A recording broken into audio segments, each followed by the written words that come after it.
BPSC जो आयोग है, इसके द्वारा जो भी परीक्षा ली जाती है, खास करके जो है सिविल सर्विस हो या टीचर वाले हो, सिविल सर्विस या टीआरई का जो पेपर लिया जा रहा है, उसमें मैथ की प्राथमिकता खास करके टीआरई में बहुत ज़्यादा हो गया है। पिछले जो 3 बार जो टीआरई 10, 1.0, 2.0, 3.0, इसमें जो अभी तक जो परीक्षा हुआ है, इसमें मैथ की संख्या बहुत ज़्यादा है। मैथ करने का मतलब जो है सो मैथ के साथ रीजनिंग भी आ जाता है। जिस व्यक्ति को मैथ अच्छा है तो रीजनिंग ऑटोमेटिक जो है सही हो जाएगा।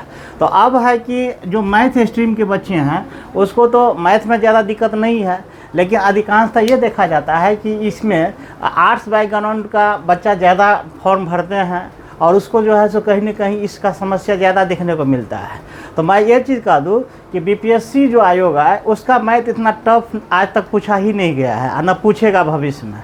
इस बात को आपको ख्याल रखना है। तो इससे हम कैसे निपटे, इस पर हम आज चर्चा करेंगे कि मैथ से आप कैसे निपटेंगे। क्योंकि अभी तक जो है सो 3 स्टेज में जो परीक्षा हुआ है, 1.0, 2.0, 3.0 में, तो इसका एनालिसिस करेंगे कि मैथ का किस किस सेक्शन से जो है ये इसने क्वेश्चन डाला है और उसको हम कितने बारीकी से जो है इसको हम सॉल्व कर सकते हैं, इसका क्या टेक्निक है सॉल्व करने का। क्योंकि जो मैथ स्ट्रीम के बच्चे हैं उसको तो ज़्यादा परेशानी नहीं है, लेकिन उसकी संख्या कम है। लेकिन जो आर्ट्स स्ट्रीम के बच्चे हैं, खास करके कॉमर्स स्ट्रीम के हैं, वो सबको थोड़ा समस्या हो रहा है इस चीज़ को समझने के लिए कि इसको कितने आसान से कर दें। क्योंकि इसको अवॉइड करके, मैथ को अवॉइड करके बहुत जटिल हो जाता है अभी के समय में पास करना टीआरई वाला। क्योंकि जिसका भी रिजल्ट हुआ है वो कहीं ना कहीं उसको मैथ अच्छा रहा है या मैथ का क्वेश्चन अच्छा किया है, तभी जाके ये जो है स्कोर कर पाया है। तो सबसे ज़्यादा दिक्कत है कि अभी जो 4.0 का परीक्षा आने वाला है उसमें हम लोग जो है, क्योंकि जो स्टूडेंट अभी तक जो है सो कहीं ना कहीं सिलेक्शन नहीं पा पाए हैं, उसके लिए जो परेशानी आ रहा है उसी को हम जो है सो कैसे आप घर बैठे बेहतर कर सकते हैं। इसके लिए ना आपको ज़्यादा कोचिंग की आवश्यकता है, ना ज़्यादा गाइडलाइन की आवश्यकता है। बस आप वीडियो देखते रहिए और इसके निष्कर्ष पर आप चले जाएंगे जब परीक्षा देंगे कि इतना ही अगर लगातार आप करते हैं, जब परीक्षा देते हैं तब आपको पता चलेगा कि इसका वीडियो देखने का आपको अभी तक का क्या सार मिला है। तो आइए आपका हम चर्चा करते हैं कि इस मैथ के चीज़ों को आप कैसे बारीकी से टैकल कर पाइएगा। तो सबसे ज़्यादा क्या चीज़ है कि कुछ चीज़ कॉमन है जिसको छोड़े हुए हम जो है सो मैथ को सही नहीं कर सकते हैं। खास करके आप देखे होंगे कि संख्या पद्धति एक चैप्टर का नाम है, संख्या पद्धति, नंबर सिस्टम।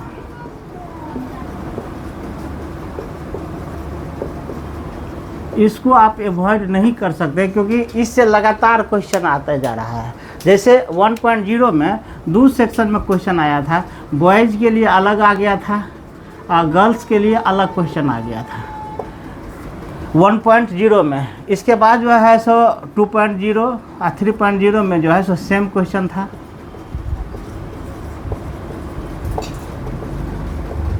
तो अब है कि हम लोग खास करके इस पॉइंट पर ज़्यादा आएंगे कि कम पढ़ के भी हम सिलेक्शन कैसे पा सकते हैं, इस पॉइंट पर ज़्यादा हमको फोकस करना है। तो सबसे पहले आप देखे होंगे कि जो भी बच्चे अभी तक परीक्षा दे रहे हैं वह 1 से 5 तक में, सबसे पहले इस पर चर्चा करेंगे कि क्योंकि इसकी संख्या ज़्यादा है, एप्लीकेंट की संख्या इसमें ज़्यादा है, तो इसलिए सबसे पहले इसका बात करेंगे कि आप इस कैटेगरी में आते हैं तो इसको हम लोग कैसे जो है सो अच्छा से बेहतर मैथ को परफॉर्मेंस कर सकते हैं, इस बात पर आते हैं। आपको करना क्या चाहिए कि बीपीएससी खास करके जो आयोग अभी परीक्षा ले रही है टीआरई का, तो बीपीएससी इससे पहले जो है सिविल सर्विस का परीक्षा ले चुकी है कई वर्षों से। क्वेश्चन बैंक सबसे पहले आप ले लेंगे अच्छे पब्लिकेशन का, आर्यन सब का जो भी है अच्छे पब्लिकेशन का ले लेंगे। इसमें जो आस्किंग क्वेश्चन है, सबसे पहले आप क्या करेंगे कि थ्योरी का एक नोट बनाएंगे, थ्योरी का नोट बनाएंगे। अब ये थ्योरी का नोट्स आपको क्या होगा, ये मास्टर नोट्स होगा आपका। मान लें कि जो भी टॉपिक आप पढ़ रहे हैं, सपोज दैट कि आप जैसे प्रॉफिट एंड लॉस, लाभ और हानि का चैप्टर पढ़ रहे हैं, तो इसका जो बेसिक थीम है उसको सबसे पहले आपको करना है कि हमको लाभ और हानि का जो बेसिक थीम है, बेसिक थीम कहने का मतलब है लाभ कब होता है, लाभ या हानि का जो कंसेप्ट होता है ये आपको होता है कि जब आप किसी वस्तु को खरीदते हैं, मान लीजिए कि किसी वस्तु को खरीदे 100 रुपया में और उसको बेच दिए 120 रुपया में, तो इसके स्थिति में आप देखते होंगे कि ये लाभ के कैटेगरी में चला गया। 100 में खरीदे और बेचे 120 रुपया में, तो ये लाभ के कैटेगरी में चला गया।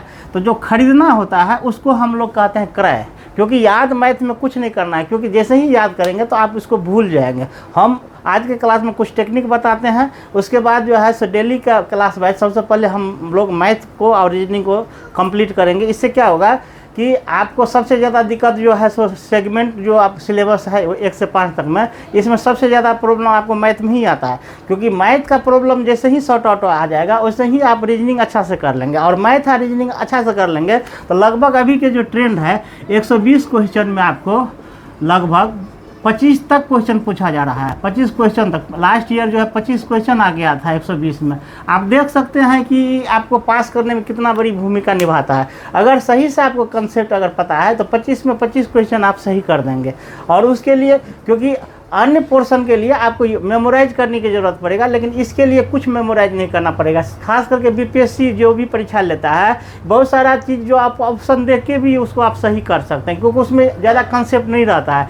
बस क्वेश्चन को आप सही से समझ लिए हैं, और क्वेश्चन का जो आपको समझने के बाद आपको चैप्टर का बेसिक भी अगर नॉलेज है तो आप क्वेश्चन देख के उसका आंसर कर सकते हैं। इसी का कमाल आपको दिखाएंगे कि आप क्वेश्चन जो भी बीपीएससी पूछ रहा है, इसमें जो ऑप्शन दिया जाता है, 5 ऑप्शन दिया जा रहा है, 4 ऑप्शन जो भी देगा, उसी ऑप्शन से आप क्वेश्चन का आंसर ढूंढ लीजिएगा, बशर्ते कि आप जितने भी टॉपिक है उसका बेसिक चीज़ आपको आना चाहिए। कंसेप्ट आ गया तो आपको ज़्यादा इसमें जो है मेहनत करने की ज़रूरत नहीं है। इसी क्वेश्चन को आपको बार बार करना है। तो किसका क्वेश्चन? सिर्फ बीपीएससी का, अन्य किसी भी एग्जाम का क्वेश्चन को आपको नहीं देखना है, बीपीएससी क्वेश्चन को आपको देखना है।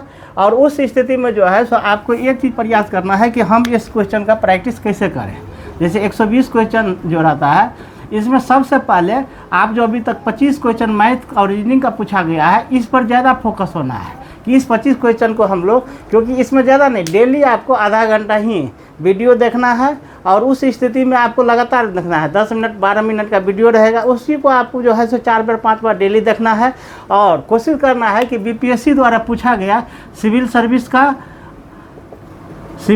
का क्वेश्चन बैंक ले लेना है।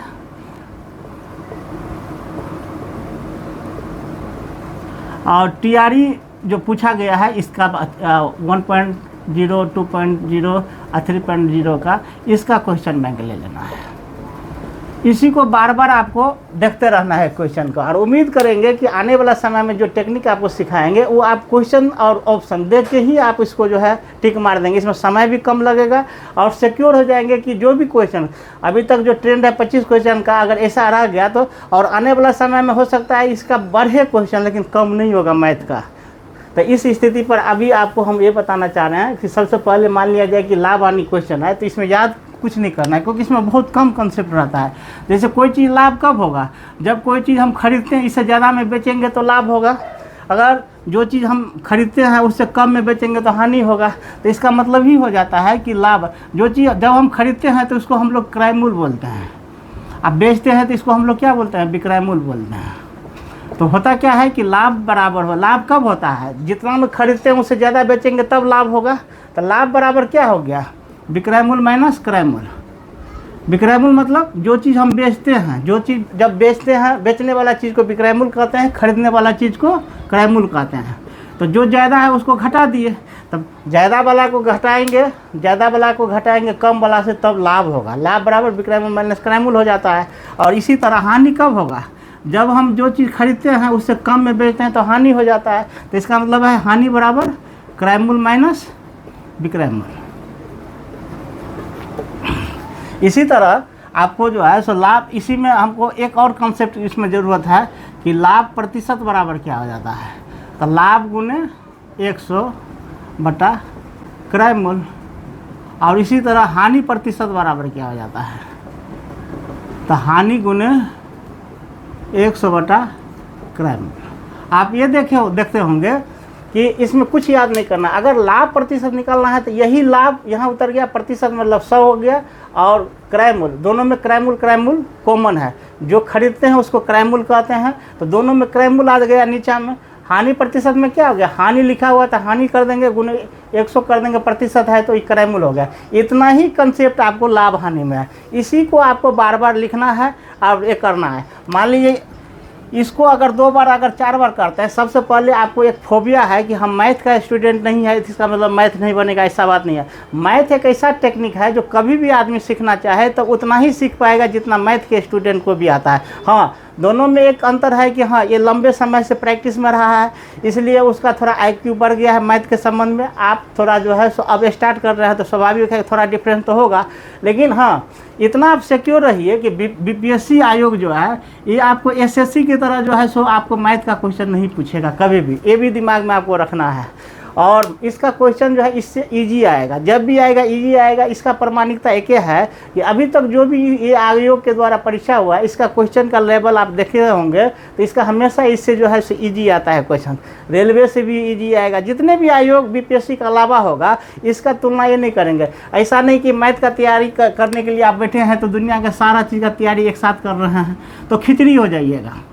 तो आप सबसे पहले मन बना लीजिए कि हमको BPSC को ही तैयारी करना है, TRE का तैयारी करना है, इसके संबंध में जो भी इसका फॉर्म BPSC आयोग का आएगा इसी का तैयारी करना है। तो बस आपको ज़्यादा नहीं, कंसेप्ट थोड़ा उसका थ्योरी को आपको देना है, जो मेन कंसेप्ट है। मेन कंसेप्ट आपको हम क्या बनाए, जैसे हम एक चैप्टर का उदाहरण दिए कि लाभ हानि नाम का कोई चैप्टर है, उसमें हमको कितना चीज़ को ध्यान रखना है, ध्यान 4 पॉइंट को रखना है। पहला चीज़ है कि लाभ किस स्थिति में होता है, हानि किस स्थिति में होता है, और मान लीजिए कभी कभी पूछता है कि प्रतिशत कितना इसका होगा, कितना प्रतिशत का वृद्धि आ जाएगा। तो ये 4 ही चीज़ है इसमें समझने का, 4 सेगमेंट पर इसका ये सारा चैप्टर बन जाएगा। तो इसके आने वाला समय में हम क्या करेंगे, तो आपको बारी बारी से सारे चैप्टर को डील करेंगे। इसके अलावा सारे को जो भी, जैसे लाभ हानि पर अभी ने जो चीज़ बताया है, अभी 4 बार जो परीक्षा 1.0 में 2 बार, एक बॉयज़ के संबंध में, एक गर्ल्स के लिए क्वेश्चन आ गया था अलग अलग, 2.0 में कॉमन था और 3.0 में सेम था। तो मोटा मोटी 4 सेट क्वेश्चन आया है। तो इस चैप्टर से जो 4 बार क्वेश्चन आया है, चारों क्वेश्चन को हम आपको कल के क्लास में रिवीजन कराएंगे और दिखाएंगे कि इतना ही कंसेप्ट से जो है सो आपको ये चारों बन जाता है। इसके अलावा अभी सबसे पहले हम लोग इसके क्वेश्चन पर डिस्कस करेंगे, जो अभी तक 4 बार जो सेट हुआ है उसके सारे क्वेश्चन को डिस्कस करेंगे बारी बाय बारी। तो आज के क्लास में हमने ये बताया कि आपको ज़्यादा इस पर जो है सो जाने की ज़रूरत नहीं है, खास करके SSC सब, रेलवे सब का क्वेश्चन देखने की भी ज़रूरत नहीं है। सिर्फ BPSC का अगर आपको परीक्षा देना है तो सिर्फ BPSC आयोग के द्वारा जो क्वेश्चन अभी तक जिस चैप्टर से, मान लीजिए लाभ हानि से अगर आप तैयारी करना चाह रहे हैं तो लाभ हानि का कंसेप्ट के साथ इसी के आयोग के पूछा गया क्वेश्चन को आपको बार बार प्रैक्टिस करना है, बार बार प्रैक्टिस करना है। इतना अगर कर देते हैं तो जब आप परीक्षा देने जाइएगा तो मान लीजिए लाभ हानि, सबसे पहले आपको ये चीज़ दिमाग में होना चाहिए कि कोई भी क्वेश्चन है तो वो आप समझ पाते हैं कि नहीं कि ये चैप्टर जो है सो इससे पूछा गया है, लाभ हानि का ये क्वेश्चन है, ये भी आपको पकड़ने का सबसे पहले टेक्निक आना चाहिए। तो ये टेक्निक अगर आ जाता है तो सबसे पहले मान लीजिए लाभ हानि, क्योंकि ये सब चैप्टर ऐसा है जो अछूता नहीं है, इसको पूछना ही पूछना है, लाभ हानि का क्वेश्चन पूछना ही पूछना है। तो सबसे पहले हम लाभ हानि का जो आपको हम चर्चा किए थे कि कल के क्लास में इससे पूछा गया जो 3 बार जो परीक्षा हुआ है, तो इसका क्वेश्चन दिखाएंगे कि इतना ही पर कैसे बन जाता है। और आपको हम इतना ही बताएंगे कि सिर्फ आप वीडियो देखिए और बार बार देखिए। अगर आपके पास, अगर जिस एज में आप चले गए होंगे तो आपको समय का भी बहुत स्कार्सिटी होगा, उसको देखते हुए आप अपने कामों को भी देखते होंगे और इसका भी तैयारी को भी देखते होंगे कि हम अपना जीवन को बेहतर करें।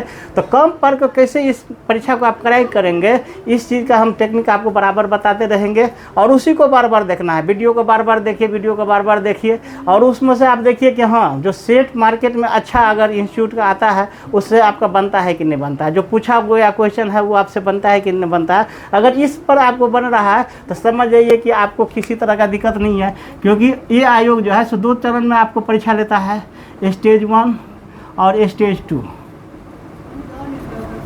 ये स्टेज 1 जो है क्वालिफाइंग वाला पेपर है, इसका भी हम सारा प्रैक्टिस आपको करा देंगे। इसमें सिर्फ आपको जो है हिंदी इंग्लिश का जो है सो सिर्फ कंप्रीहेंशन का तैयारी करके आप अच्छा से कर सकते हैं, क्वालिफाई कर सकते हैं, क्योंकि इसमें सिर्फ 30% की ज़रूरत है। और ये वाला जो सेक्शन है आपको अच्छा से अच्छा इम्प्रूवमेंट करेंगे, जिसमें आपको जो है सो अच्छा आप जो है सो सफल होने के लिए आपका ये वाला सेक्शन सबसे ज़्यादा ज़रूरी है, यही आपको पास कराएगा। लेकिन इसमें अगर आप पास नहीं करते हैं तो इसको अच्छा करने से भी कोई फ़ायदा नहीं है। तो इसको भी हम तैयारी करवाएंगे, इसको भी तैयारी कराएंगे। और बस आपको ज़्यादा नहीं, थोड़ा थोड़ा आप पढ़ते जाइए, जब भी आपको फॉर्म निकलेगा इससे पहले आपका तैयारी हो गया रहेगा। बस आधा घंटा आप इस वीडियो को देखते रहिएगा, और मैं कोशिश करूँगा कि डेली के वाइज में आपको ये वीडियो डालता रहूँ, इससे आपका तैयारी बेहतर हो। धन्यवाद।